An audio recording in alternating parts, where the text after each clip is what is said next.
सदगुरु की मानस संतानों को भाव से नमन करते हैं।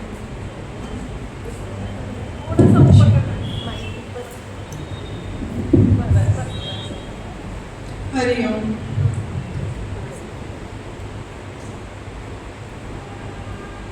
भावपूर्ण सत्संग चल रहा है और बहुत सुंदर सुंदर भजन सुने हम लोगों ने, बहुत सुंदर वाणियाँ सुनी, बहुत सुंदर भावपूर्ण प्रवचन सुने, दृष्टांत सुने और मन गदगद हो रहा है। मुझे तो इतना उत्साह चढ़ रहा है कितने दिनों से कि जैसे वो भजन है ना कि जब टूटे भावों का तूफान तो बहुत ही काम है, तो जैसे उत्साह का भी ज्वार हो जाता है, कुछ विशेष उत्साह हो जाता है जिसके कारण मन बोलना भी बहुत सारा चाहता है लेकिन लगता है क्या बोले। मुझे तो वो दिन याद आ जाता है कि जब माँ ने 50 वर्ष पहले भाव के साथ फेरे, सदगुरु के भाव के साथ फेरे डाल दिए थे मेरे, और वही तो पुरोहित थी और उनके हृदय की ज्योति जो थी अग्नि थी जिसको साक्षी मानकर फेरे हुए और अखंड सौभाग्यवती का आशीर्वाद मिला। अब उस अखंड आशीर्वाद के साथ में अखंड सौभाग्यवती बन इतने वर्ष बीत गए, स्वर्णिम दिवस आ गया। अब बाहर से चाहे सोना बने कि नहीं बने कैसे मालूम पड़े, लेकिन स्ववर्ण को भुला दिया या कहें कि स्ववर्ण को बता दिया, उससे पहचान करवा दी। बाहर के जाति वर्ण कुल गोत्र, बाहर की चीजें, बाहर की बातें, उन सबको भुलाकर जो स्वर्ग की बातें सुन रहे थे ना, स्ववर्ग से परिचित करा दिया।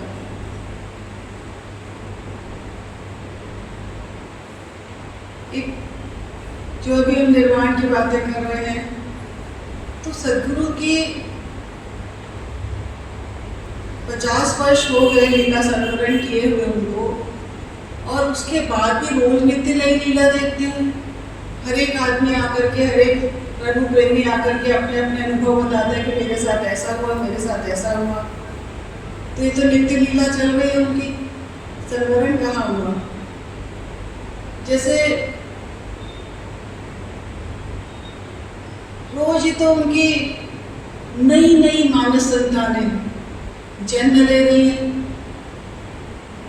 रोज और अनगिनत अनगिनत संतानों का जन्म होता ही चला जा रहा है। आज 50 वर्षों में न जाने, इससे भी पहले कलकत्ते में सत्संग का शुरुआत हो गया था और 50 वर्ष तो निर्वाण में हो गए, और सदगुरु का परिवार तो फैलता ही चला जा रहा है, बढ़ता ही चला जा रहा है। देश विदेश सब जगह उनकी कीर्ति, उनके भाव का प्रसार हो रहा है। तो अगर वो नहीं है तो कैसे हो रहा है? वो तो है ना। जैसे वो बोला ना, सावन की फुहारों में भी देख रहे हैं, सावन की बहारों में भी देख रहे हैं, बारिश की बौछारों में भी देख रहे हैं, उसको ढूंढ रहे हैं या देख रहे हैं उसको, या अनुभव कर रहे हैं। प्रभु हमसे छिपकर कहाँ जाइएगा, अनुभूतियों में पाएंगे हम तुम्हें। तो अनुभव तुम्हारे भीतर नए जन्म ले रहे हैं, तो वो तो है ना, क्योंकि वो अनंत है। बीबी जी ने कहा बेअंत का संत है, उसका तो कभी अंत होता ही नहीं है। वो तो शाश्वत है, वो तो नित्य है, वो तो अनंत है, वो तो है, वो तो था, वो तो रहेगा। वो कहाँ जा सकता है? जो अभी प्राणों की साथी की बात सुनी, तो प्राणों का साथी कहाँ जाएगा? जिसका पुरुष और प्रकृति कहाँ विदा हो सकती है? वो तो हमेशा ही रहेगी, वो तो अस्तित्व है, वो तो हमारे भीतर, हमारे बाहर, हमारे प्राणों में बसा हुआ है, और बस उसका साथ हमको करना है। हम उसको साथ में अनुभव करते हैं कि नहीं करते, ये हमें चेक करते रहना है, अपने भीतर अनुभव करते रहना है। आंखों से ओझल हो जाना कोई जाना नहीं होता।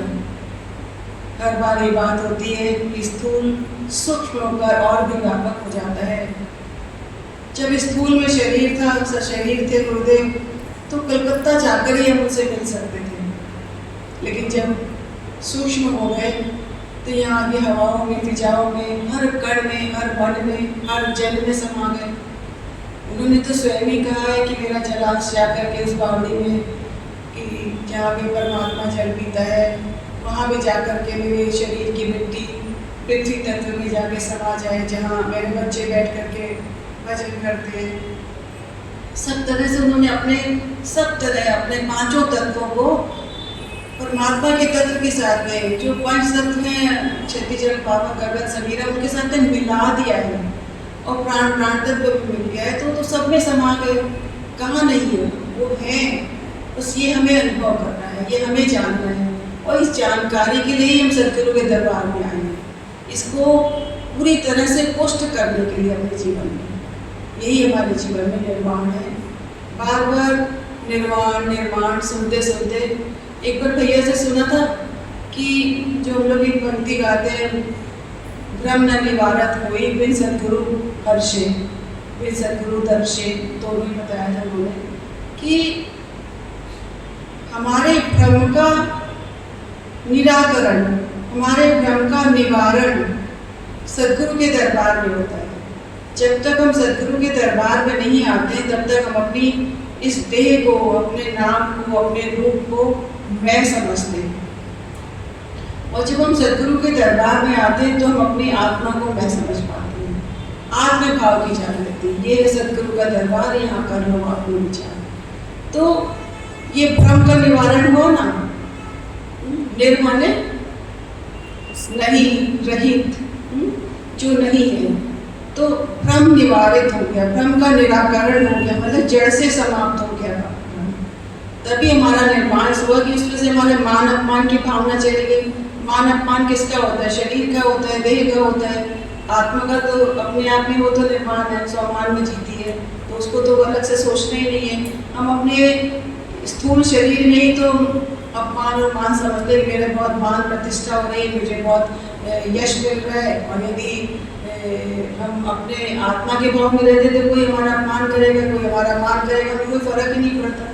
जैसे भगवान बुद्ध का हम लोग सुनते हैं कि उनको गालियाँ दी गई तो अभी उन्होंने कहा मैंने तो ली नहीं, और मुझे तो याद भी नहीं कि तुमने मुझे दी थी, तो उन्हें तो कोई फर्क ही नहीं पड़ता, क्योंकि वो तो अपने आत्म भाव में है कि उन्हें तो बोध हो गया। तो ऐसा जीवन जीने का युक्ति हमें सत्संग में सदगुरु के दरबार में मिलती है। वो हमें हमारे भ्रम का निराकरण करते हैं, हमारी आत्मा को निरावरण करते हैं। जो उसके ऊपर में आवरण पड़े हुए हैं, कितने सारे मल विक्षेप, कितने सारा मैल चढ़ा हुआ है, कितने सारे पर्दे उसके ऊपर में आ गए हैं, उन पर्दों को हटाते हैं, उन अज्ञान के पर्दों को हटाते हैं हमारे जीवन से, और ज्ञान के क्या हमारी आंखें खोलते हैं। जिससे जो हमें आंखें खोलना, जो हमारी आंखों को खोलता है, हमें देखना सिखाता है, क्या देखना है, क्या नहीं देखना है, क्या अनदेखा कर देना है, क्या हमारे जीवन में क्या हमें लाना है, क्या नहीं लाना है, क्या सोचना है, क्या नहीं सोचना है, क्या छोड़ना है, क्या पकड़ना है, एक विवेक की दृष्टि देते हैं। वो सदगुरु के दरबार में हमें बैठने का सौभाग्य प्राप्त हुआ है, जो हमारे जीवन में निर्लिप्तता का भाव देते हैं। संसार में रहो, सब वस्तुओं का भोग करो, लेकिन फिर भी त्याग करो। भोग करते हुए भी हम भोग से अलग हैं, लिप्त नहीं होते, निर्लिप्तता, अनासक्त भाव से भोग कर रहे हैं।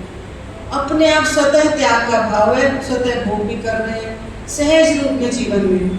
ऐसा जीवन हमें सदगुरु सिखाते हैं, जहाँ पे आकर के हमारे जीवन से वो कहते हैं निर्विकल्प संकल्प, कभी संकल्प अच्छा होता है, कभी निर्विकल्प हो जाते हैं, कभी संकल्प विकल्प से हमें ऊपर उठा देते हैं, निर्विकल्प भाव में ले आते हैं, एक दृढ़ता ले आते हैं, एक निष्ठ होना, एक इष्ट के भाव में रहना।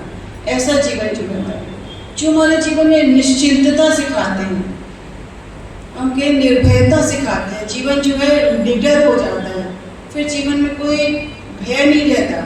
जब भ्रम से मुक्त हो जाते हैं तो हमारे जीवन में भय भी नहीं रहता, तो निर्भय भी हो गए और निर्लिप्त भी हो गए और निश्चिंत भी हो गए, और अपने जीवन में आत्मनिर्भर भी हो गए, और अपने जीवन में हम निडर होकर के और फिर हम निर्विकारी भी हो जाते हैं। धीरे धीरे धीरे हमारे विकार भी छट जाते हैं, जो हम लोग बहुत सुनते हैं कि प्रकाश आ गया तो अपने आप ही घृणा चली गई, अंधेरा चला गया, प्रेम आ गया तो घृणा चली गई, प्रकाश आ गया तो अंधेरा चला गया। तो हमारे जीवन में निर्विकार हो जाते हैं और निर्विकार होते होते हम निराकार को जान जाते हैं। इस तरह से हमारी साकार से निराकार की यात्रा धीरे धीरे अपने आप चलती रहती है और जैसे जैसे हम साकार से निराकार की ओर चलते हैं वैसे वैसे हमारे जीवन में हमारा अपना स्वनिर्माण होने लग जाता है। हमारे जीवन में अनुभूतियों का ढेर लगने लग जाते हैं। पहले तो हम कहते हैं कि अनुभूति की विभूति हमें भी दो भगवान, लोग एक भावना प्रार्थना करते हैं भगवान से, लेकिन जब उसकी ओर चलते चलते चलते देखते हैं कि स्वतः अनुभव आने लगे। जैसे जवाब में तो गुरुदेव कह देते हैं कि अनुभूति की विभूति दी नहीं जाती, प्यारे दी नहीं जाती। तो कोई ऐसा चीज़ नहीं है जो हवन की राख है, हवन की विभूति है, उसको उठा के हम दे देते हैं, राखड़िया में ले जाके अंदर घर में ले जाके रख दो। ये तो वो चीज़ नहीं है, ये तो अनुभवजन्य ज्ञान होता है जो धीरे धीरे धीरे एक एक बूंद रस टपक करके आपके भीतर में रस पूर्ण बन जाता है। वैसा जीवन जो है वो सद्गुरु हमारा बनाते हैं। इसको हम कहते हैं कि अनुभूति में छिपने हम तुम्हें पाएंगे, वो छिप नहीं सकता हमसे, चाहे कितना भी वो छिपने की कोशिश करे, फिर भी हम उसको ढूंढ लेते हैं, क्योंकि संसार के हर कण में उसी का दर्शन पाते हैं, उसी का भाव मिलता है। अभी सुबह में सुन रहे थे राशि से कि उसने पार्क में कुत्ते को देखा, काले रंग के कुत्ते को मंदिर में बैठे हुए, उसी से उसको भाव मिलने लगा कि भाई शरीर चाहे जैसा भी है, लेकिन भगवान तुमने तो मंदिर के दरबार में उसमें बैठा दिया। तो कहाँ से ये भाव आता है? ऐसा सदगुरु के सत्संग में आने के पहले तो ऐसे भाव नहीं आते होंगे, पहले तो कभी हम इस तरह से नहीं सोचते थे। अब तो क्या होता है, ताली बजाओ तो भाव आता है, ताली खोलो, ताला खोलो तो भाव आता है, फल वाले को देखो तो भाव आता है, किसी फल के ठेले को देखो तो भाव आता है, नाली को देखो तो भाव आता है, नदी को देखो तो भाव आता है। तो ये सदगुरु की दुनिया है कि जहाँ भाव की दुनिया में अनुभूतियों का वेला मिल जाता है, अनुभूतियों का ठेला मिल जाता है, जो हर समय हमारे जीवन को सजाता रहता है, संवारता रहता है, हमें जीवन दान देता रहता है, रस देता रहता है। और मन में यही आ रहा था कि 50 वर्ष हो गए और 50 का शब्द का माने माँ से सुना था, गुरुदेव की एक वाणी है कि 5 पर शून्य कब, 5 पर शून्य तब होता है जब पांचों सो जाएंगे प्रेम समुद्र में। तो जिसके जीवन में सदगुरु की कृपा से प्रेम आ गया, प्रभु का प्रेम आ गया, जिसके जीवन में भाव आ गया, भक्ति आ गई, ज्ञान आ गया और इन सब का सम्मिश्रण मिलकर के भाव आ गया, तो उसका जीवन हमेशा 5 पर शून्य माने हमारा ये जो जीवन पंचतत्वों से बना हुआ है। हमारी ये 5 कर्मेंद्रियाँ, 5 ज्ञानेंद्रियाँ, 5 विषय, ये सब 5 हैं, लेकिन इन सब पे हमने शून्य लगा दिया क्योंकि हम प्रेम समुद्र में डूब गए। अब प्रेम ही हमारी अनुभूति बन गई, प्रेम ही हमारा रूप बन गया, प्रेम ही हमारा स्वरूप बन गया। प्रेम में ही हम नहाते हैं, प्रेम में ही हम डूबते हैं, प्रेम में ही हम करते हैं, प्रेम ही हमारा जीवन है, प्रेम ही खाना, प्रेम तेरा नाम क्या प्यार, तेरा इष्ट क्या प्यार, तूने जाना जीवन का सार। हर तरह से बस प्रेम प्रेम और प्रेम, बस इतना ही याद रख लें। बहुत बड़ी बड़ी बातें ना याद रहें तो कोई बात नहीं। जैसे बोलते ना कि अभी नरक और स्वर्ग की बातें सुन रहे थे तो गुरुदेव की वाणी याद आने लगी कि भाई नरक गंदे विचार, यही नरक है जिसके भीतर में निरर्थक विचार आते हैं, जिसके भीतर में निरर्थक भावनाएं, निरंतर किसी को कष्ट देने की भावनाएं, ठगी की भावनाएं, धोखे की भावनाएं, अलग अलग तरह से विचार जो आते हैं, कलुषित विचार आते रहते हैं, निम्न विचार आते रहते हैं, यही नरक है। और सदगुरु की कृपा से जिसके जीवन में भाव के सुगंध खिलने लगते हैं, सद्भावों के सुगंध खिलने लगते हैं, प्रेम के भाव मिलते हैं, जिसका जीवन ही प्रेम का की बगिया बन जाता है, जिसके जीवन में प्रेम रह जाता है, सद्भावों के सुगंध खिलते रहते हैं, ऐसा जीवन जो है हमेशा हरा भरा रहता है, खिलता रहता है और प्रभु के चरणों में स्वतः ही चढ़ता रहता है। वो जाकर के कोई स्थूल में फूल चढ़ाए या ना चढ़ाए, उसका तो चढ़ा हुआ ही सद्भाव के रूप में उसका जीवन अपने आप ही प्रभु के चरणों में, वो हमेशा ही प्रभु से अनुरक्त रहता है, प्रभु के भावों से अनुरक्त रहता है, सजा हुआ रहता है। तो हमारे जीवन में हम हरे हरे रहें, हरे भरे रहें, कपड़ों से तो हम हरे हरे भरे भरे लग रहे हैं, और जीवन में भाव से भी भरे रहें, भाव से भी भरे रहें। हरियाली क्या बताती है हमको? हरियाली हमें बताती है कि जो ताज़ापन है, जो मूल से जुड़ा हुआ है, जो पत्ता मूल से जुड़ा रहता है वो हमेशा हरा रहता है, और जो पत्ता नीचे गिर जाता है वो सूख जाता है, मुरझा जाता है। तो हमारे हरे होने का मतलब कि हम हमेशा प्रसन्न रहना सीख गए, हर हाल में खुशहाल रहना सीख गए।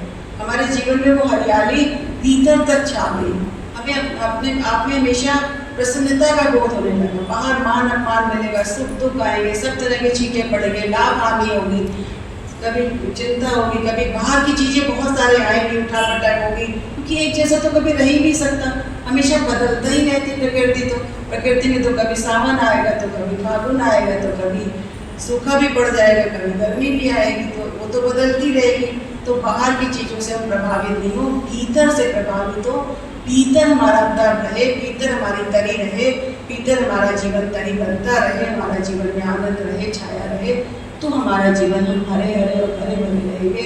सावन की हरियाली हमें अच्छी लगती है, और बहुत बारी वाणी सावन में आती है कि हरियाली तुझे प्रकृति की अच्छी लगती है कि तू भी हरी की आदि बन, हरियाली बनी रहेगी, खुशहाली तेरे जीवन में बनी रहेगी।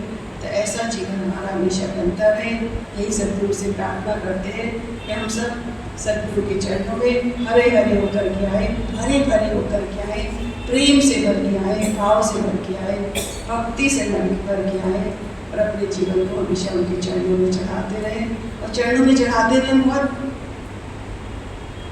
शांति सुकून महसूस करें, खिलते हुए रहे।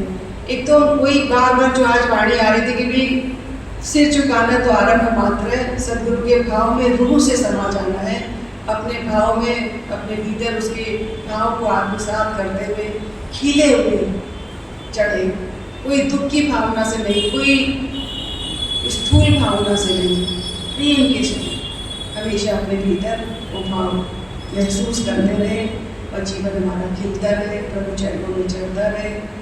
सदगुरु से ही मांगते हैं हम सब अपने जीवन में हरि की हरियाली को अनुभव करते रहे, कहते रहे प्रभु तू हमारे मन का हरण कर ले, तू मेरे हृदय का हरण कर ले, तू मेरे जीवन में हरि बन करके समा जा, हमें हरा भरा रख। और हमारे जीवन में जो आरती में कहते हैं ना कि इसी हृदय का हर हर तंत्र पुरानी, तो आज सदगुरु भगवान से भी हर हर शिव, हर हर और बोले हर हर महादेव कहते हुए यही कहेंगे कि हरि के भाव से हरे भरे रहे जीवन में, यही हमारा निर्माण बनाना है। हरि ओम।